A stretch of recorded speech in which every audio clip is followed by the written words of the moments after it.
pleasure. Anytime you need me, you know that I'm always gonna be here. Whether to sing in your concert or just even to talk to me about anything and everything. I will always. I'm so lucky to have the privilege to just share so many with you. Thank you so much. It is an honor for me to be in your 15th year anniversary.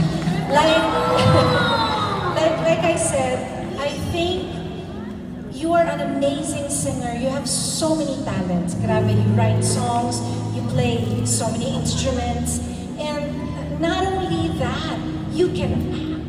You know? It's magandang combination yun eh, diba? Oh, maarte lang. Wala akong misreach. Ano naman yung ako? Oh, ay, si Susan at si Amalia na Hello!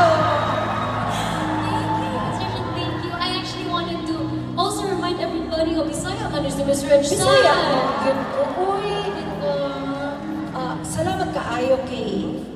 Ano ba yan?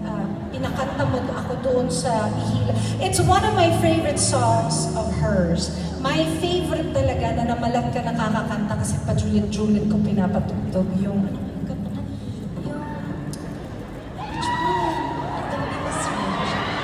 Ano ba? Doon naman yung papers siya. Yung kinanta natin dati. Ay, Oo, yun. Nangin ka na lang. Oo, namalag ka dito. Sa Juliet ko. I love that song. Me too. And not only because it was such a great song, I think I loved it because I love the way you sang it. It was very sincere and the ad-libs in the end. Yung saktong-sakto lang yung hindi ka nagyayabang ng kaya ko to. Thank you, Miss Rich. Eto yun. Shoutout ko Anyway. na rin po si Kuya Kiko Salazar, of Yes, course. I think it's such a beautiful song and you sang it really, really well. I just want to say thank you for inviting me here. And yun nga, I just wanted to greet you happy anniversary. And I hope that you continue this journey. Madami ka pang mararating, marami ka pang may experience, mas gagaling ka pa. Yes. So, and I'm also very happy that your parents are here. Kasama sila? Kasama? Oo ka na. Oo na. Hindi ay sila. Oy. Hello, oy. Hello. Actually, beside to si Miss Rich, sobrang nag-check up on me during that. Are you okay ka na? Lalo na pag may may mga nababasa si Miss Rich, like, Mari, nandito lang ako. No, because I can relate.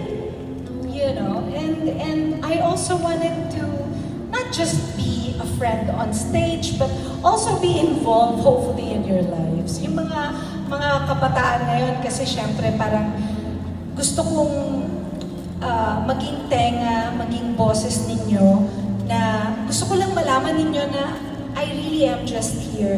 And I may not always be there, yung parang alam mo yung mga nakakadiring friend. yung mga nakaganon, yung nakadikit sa'yo lagi. hindi ako ganong klaseng friend, but anytime you would need me for anything and everything, I will be here. Thank you, Mr. Everybody, once again, Miss Regine Velasquez, I've got the one and only song. Miss Reg, I try. Miss Reg,